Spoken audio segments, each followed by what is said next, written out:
3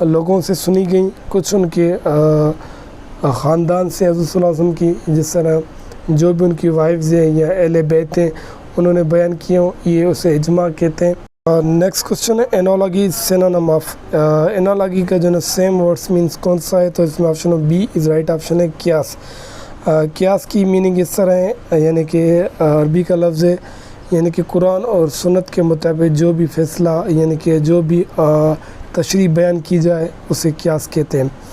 اس کی ڈیفینیشن میں نے ایڈ کر لی نیچے انگلش میں، آپ پڑھ لیں۔ باقی 4 سورس آف اسلامک لا ہے، یعنی کہ اسلام کے جو 4 سورسز ہیں جہاں سے آپ اسلامک نالج حاصل کرتے ہیں، یعنی کہ جو بھی مسئلہ ہو تو اس میں پہلا قرآن ہے، دوسرا جو سنت، تیسرا اجماع اور چوتھا قیاس۔ آپ قرآن سے، سنت اور اجماع سے جو بھی اسلامک مسائل ہیں یا جو بھی پرابلم ہے وہاں سے آپ لیتے ہیں۔ اس طرح نیکسٹ کوشچن ہے consensus of opinion stands for. Consensus meaning اس طرح ہے، یعنی کہ بہت ساروں کی لوگوں کی اتفاق کی رائے ایک مسئلے پہ ہو، یعنی کہ بہت ساروں کا فیصلہ ایک ہی ہو کسی بھی مسئلے پہ، تو اس میں option number C is right option ہے، اسے اجماع کہتے ہیں۔ یہ عربی کا لفظ ہے، اس کی ڈیفینیشن بھی میں نے ایڈ کر لی ہے۔ نیکسٹ کوشچن ہے what is the literal meaning of شرع، یعنی کہ شریعت کی لفظی معنی کیا ہے؟ تو اس میں آپشن نمبر اے از رائٹ آپشن ہے کلیئر اسٹریٹ پاتھ، یعنی کہ سیدھا اور بالکل صاف راستہ، یعنی کہ کسی بھی قسم کی اس میں کوئی بھی شک شبہ نہ ہو، کسی بھی چیز کا اختلاف نہ ہو، اسے شریعت کہتے ہیں، جو کہ قرآن اور سنت کے تشریح سے بیان کیا گیا ہو، اس کے تھرو ایکسپلین کیا گیا ہو، اس میں کسی چیز کی کسی علماء کرام یا کسی اور چیز کی ایڈیشنل انفارمیشن ایڈ نہ کی گئی ہو، یعنی کہ کسی چیز کا اضافہ نہ کیا گیا، اسے کہتے ہیں۔ Next question what is the meaning of Zarb Azb, Zarb Azb کی میننگ کیا ہے؟ تو اس میں آپشن ڈی رائٹ آپشن ہے شارپ اینڈ کٹنگ اسٹرائک۔ یہ حضرت صلی اللہ علیہ وسلم نے جنگ بدر اور احد میں بھی یہ ضرب عضب استعمال کیا تھا، اس کی ایک تلوار ہے، اس کا نام بھی ضرب عضب ہے۔ اس طرح پاکستان نے بھی ضرب عضب مشین شروع کیا تھا۔ نیکسٹ کوشچن ہے حضرت امام ترمذی واز اسٹوڈنٹ آف، یعنی کہ امام ترمذی کس کے شاگرد تھے؟ تو اس میں option number be is right option ہے امام ابو داؤد۔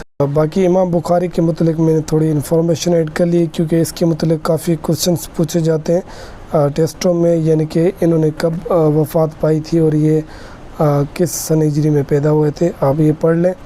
Next question after sleeping for 100 years he again walk up, یعنی کہ 100 سال سونے کے بعد یہ دوبارہ چلنے لگے تھے، یعنی کہ وہ کون سا پیغمبر تھا؟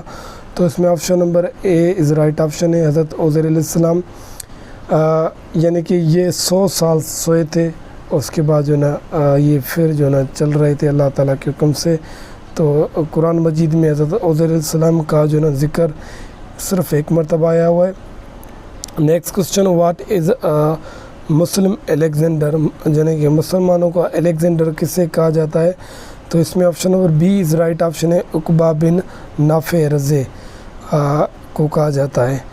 عقبہ بن نافع کانکر آف افریقہ کہا جاتا ہے، اسے مانا جاتا ہے، یعنی کہ یہ افریقہ کا فاتح مانا جاتا ہے۔ دوستو اگر ویڈیو اچھی لگے تو پلیز ہمارے چینل کو لائک کریں گے، سبسکرائب کریں گے۔ اور نیکسٹ کوشچن ہے who was the third son in law prophet صلی اللہ علیہ وسلم، یعنی کہ حضرت صلی اللہ علیہ وسلم کے تیسرے داماد کون سے تھے؟ تو اس میں آپشن نمبر اے از رائٹ آپشن ہے ابو العاص ابن الربی، تو اس کی شادی بی بی زینب سے ہوئی تھی، یہ رسول اللہ صلی اللہ علیہ وسلم کے تیسرے داماد تھے۔ نیکسٹ کوشچن موازتین مینس، یعنی کہ موازتین کی میننگ کیا ہے؟ تو اس میں option number be is right option ہے ٹو اسپیسیفک سورہ آف قرآن، یعنی کہ قرآن کی 2 خاص صورتوں کو کہا جاتا ہے۔ باقی اس میں نے ایڈ کر لی ہے ڈیٹیل۔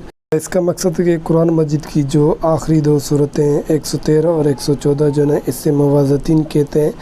حضرت صلی اللہ علیہ وسلم کی اس کے متعلق حدیث سے، باقی علماء کرام سے آپ اس کے متعلق تشریح پوچھ سکتے ہیں، جس طرح کل اعوذ برب الفلق اور کل اعوذ برب الناس، یہ 2 صورتیں جو ہیں اسے موازتین کہتے ہیں۔ Next question, in how many years مکی سورہ ور ریویلڈ، یعنی کہ کتنے عرصے کے دوران جو نا عرصے میں یہ مکی سورہ نازل ہوئی تھی۔ تو اس کا ڈیوریشن پوچھ رہا ہے، تو اس میں آپشن نمبر اے از رائٹ آپشن ہے۔ 13 سال ان کا ڈیوریشن تھا، 13 سالوں میں یہ نازل ہوئی تھی۔ باقی قرآن مجید میں 30 پارے، 7 منزلیں، 114 صورتیں اور 86 مکی صورتیں اور جو نا 28 جو نا مدنی، اس طرح 14 سجدے، یعنی کہ جہاں پر اللہ تعالیٰ نے ذکر کیا ہوا ہے قرآن مجید میں تو وہاں پر سجدہ آ جائے تو آپ کو سجدہ کرنا پڑتا ہے۔ اس طرح رکوع جو نا 540۔ دا نیم دا 6th کلمہ از، یعنی کہ 6 کلمے کا جو نا نام کیا ہے، تو اس میں option number D is right option ہے، کلمہ رد کفار۔ باقی یہ جو 6 کلمے جو دیے ہوئے ہیں ان کے نام دیے میں نے، جس طرح فرسٹ کلمہ، سیکنڈ، آپ ان کو پڑھ لیں، ان کے متعلق بھی سوالات پوچھے جاتے ہیں جس طرح ابھی پوچھا گیا ہے۔ Next question, the creation of heaven and earth is in which سورہ۔ Next question, the creation of heaven and earth is in which سورہ، یعنی کہ جنت اور زمین کی جو نا تخلیق کس سورہ میں اس کا ذکر آیا ہوا ہے، تو اس میں option number D is right option ہے، سورہ العارف میں۔ باقی قرآن مجید کی جو سورہ ہیں ان کی جو نا کیا کیا میننگ ہے، جس طرح سورہ یاسین کو کہا جاتا ہے ہارٹ آف قرآن، سورہ رحمان کو نا بیوٹی آف قرآن، اور سورہ نمل کی جو نا انگلش میں میننگ اینٹس، یعنی کہ چونٹیاں۔ نیکسٹ کوشچن ہے، فرسٹ کنورٹڈ ٹو اسلام واز، یعنی سب سے پہلے کس نے حضرت صلی اللہ علیہ وسلم پہ کلمہ پڑھا اور اسلام قبول کیا، تو اس میں option number is right option ہے، لیڈیز نے، خدیجہ بنت خویلد نے۔ اس کے بعد جو نا حضرت ابوبکر، اس طرح حضرت علی، اور جو نا غلاموں میں سے جو نا زید بن حارث نے سب سے پہلے اسلام قبول کیا تھا۔ نیکسٹ کوشچن ہے، Qabil and Habil were the son of which prophet, Qabil اور حابل کس کے بیٹے تھے، تو اس میں option number D is right option ہے، حضرت آدم علیہ السلام کے۔ اس میں تھوڑا کینڈیڈیٹ بھول جاتے ہیں، یعنی کہ جو بھی ٹیسٹ ایسپیرنٹ ہیں، یعنی کہ قابل جو نا اس طرح حابل میں بھول جاتے ہیں کہ کس نے قتل کیا، تو اس میں قابل نے کل کیا تھا حابل کو۔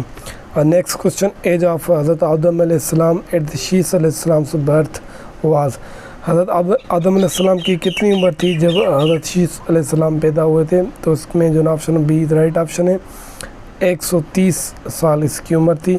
حضرت آدم علیہ السلام کا قرآن مجید میں 25 مرتبہ ذکر آیا ہوا ہے، اور اس کا جو نا اس کی عمر جو تھی 930 سال تھی۔ باقی دوستو یہ ہماری ویڈیو اینڈ ہوئی، کوئی بھی مسٹیک ہو تو ہمیں پلیز بتائیں گے، اور ویڈیو اچھی لگی تو سبسکرائب کریں گے۔ اللہ حافظ، بائے بائے۔